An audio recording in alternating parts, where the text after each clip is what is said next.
terakhir kali kalian merasa tertinggal hanya karena lingkungan yang bergerak terlalu cepat? Peralihan dari bangku SMA ke perkuliahan nyatanya bukan cuma soal pindah gedung loh, tetapi juga tentang adaptasi yang ternyata bisa menguras emosi. Di episode Kacamata kali ini, kita akan ngobrol santai tapi juga mendalam tentang tuntutan adaptasi, culture shock, dan juga ruang aman untuk kesehatan mental kita. Dan ya, podcast kali ini cocok buat kalian yang lagi rebahan karena kecapean dan kelelahan seharian di kampus. Tapi tenang, ini tempat yang tepat buat kalian. Halo teman-teman Kacamata, kembali lagi bersama aku Madina dan aku Cindana, host kesayangan kalian.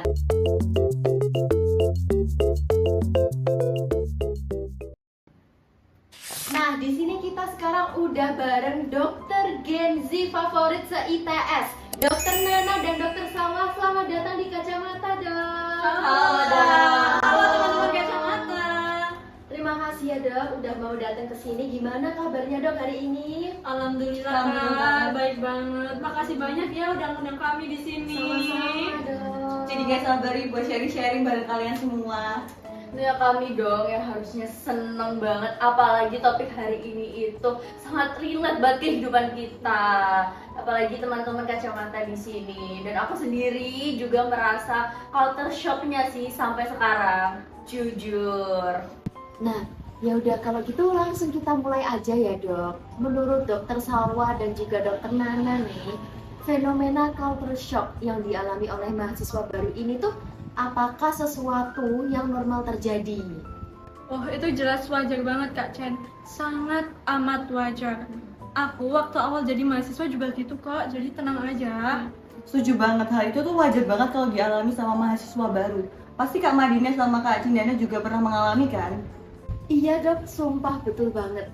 Dulu aku tuh pas awal-awal kuliah itu tuh juga ngalamin hal yang sama gitu. Awalnya tuh buat adaptasi berat banget karena nggak ada yang nuntun, rasanya kayak hilang arah gitu loh, Dok. Iya, persis Pol, persis.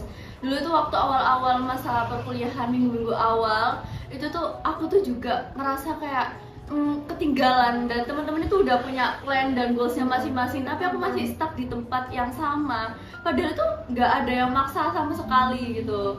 Wajar banget sih Kak. Nah, kami tuh barusan aja ngelakuin survei ke 51 mahasiswa, yang mana hasilnya 58,8% merasa culture shock dengan tugas dan lingkungan kampus. Nah, bahkan ya terdapat 35,3% yang merasa capek mental dan juga merasa masih teringat oleh masa-masa SMA mereka loh.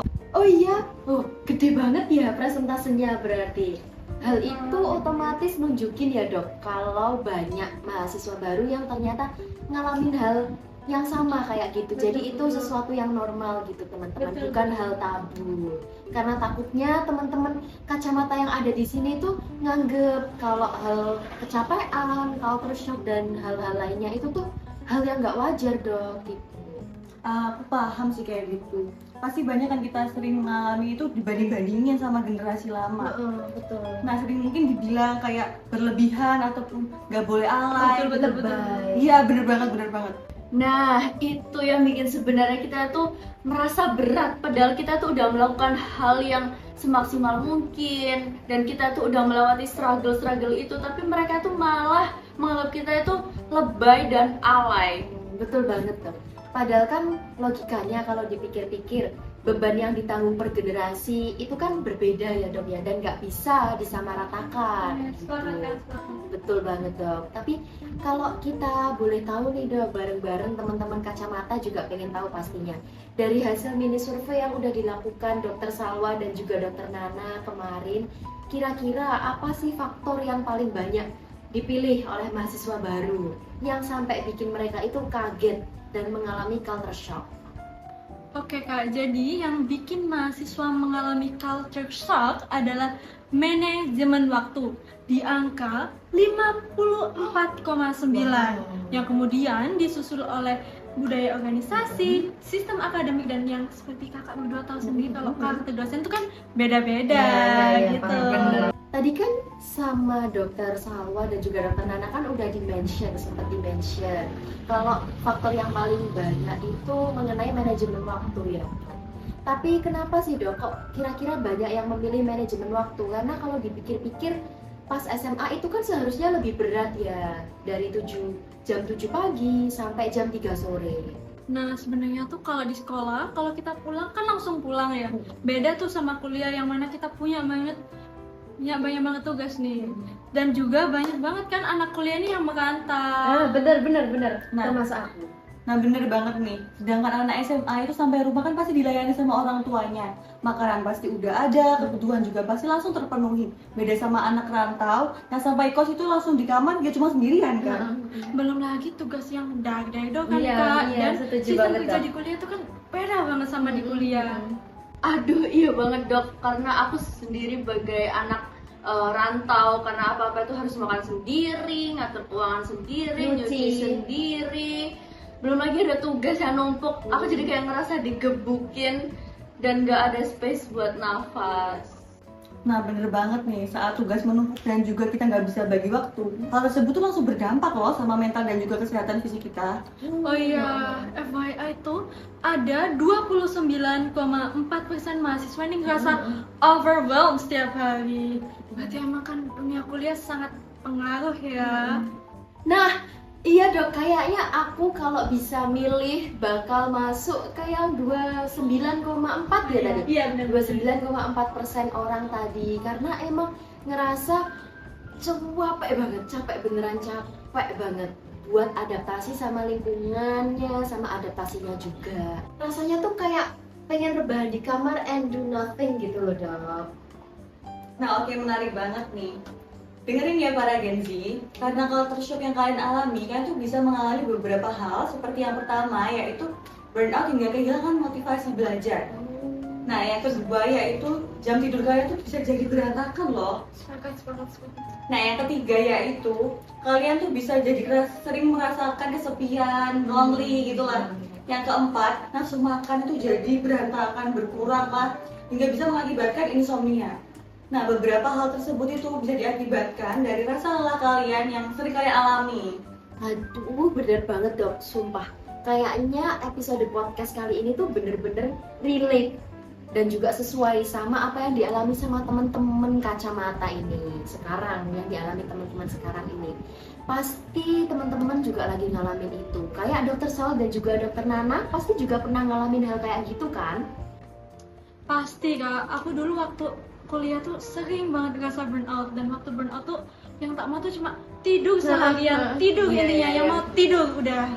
Sepakat banget, karena itu juga jadi Setuju. salah satu yang aku lakuin waktu aku lagi capek-capeknya kuliah dong. Gitu. Nah, dari dokter Nana sendiri ada nggak sih cara atau pelarian buat menanggulangi masalah ini? Siapa tahu bisa dicontek oleh teman-teman kacamata. Nah aku ada beberapa tips nih. Aku tuh biasanya rebahan seharian, do nothing, ataupun sambil scroll sosmed. Kan kita tahu ya Gen Z itu susah lepas dari sosial media. Nah kita tuh juga bisa mungkin sambil beli makanan yang kita suka, jalan-jalan ke tempat yang kita mau, ataupun kita bisa deep talk sama orang terdekat seperti teman ataupun sama yang punya pacar nih. Siapa tuh?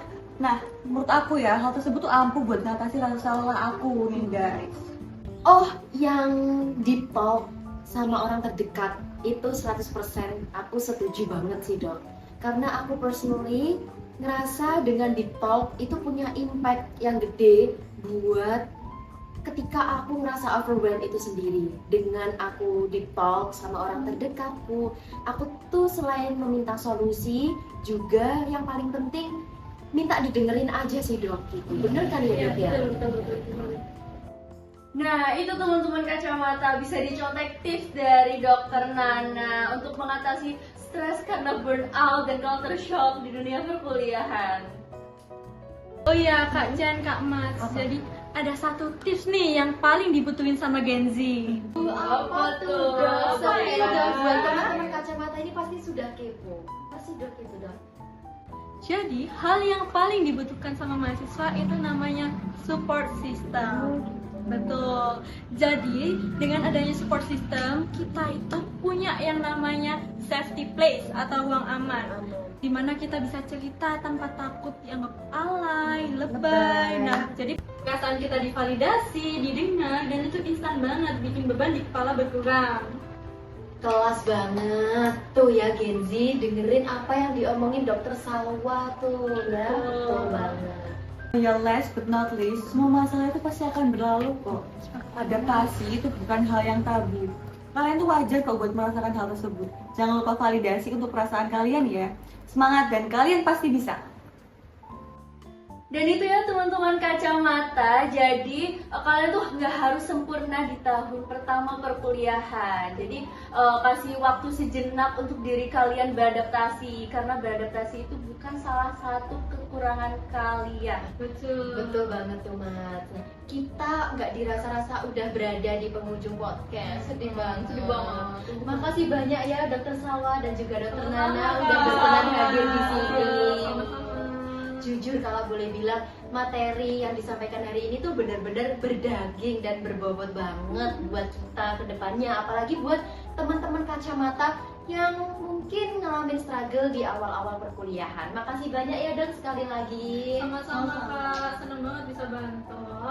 Nah, selain itu kita juga berharap apa yang kita sampaikan dari tadi itu bisa kasih insight baru buat para penonton loh. Amin. Dan kami mau ngucapin terima kasih banyak buat teman-teman kacamata yang udah setia dengerin podcast ini dari awal hingga akhir.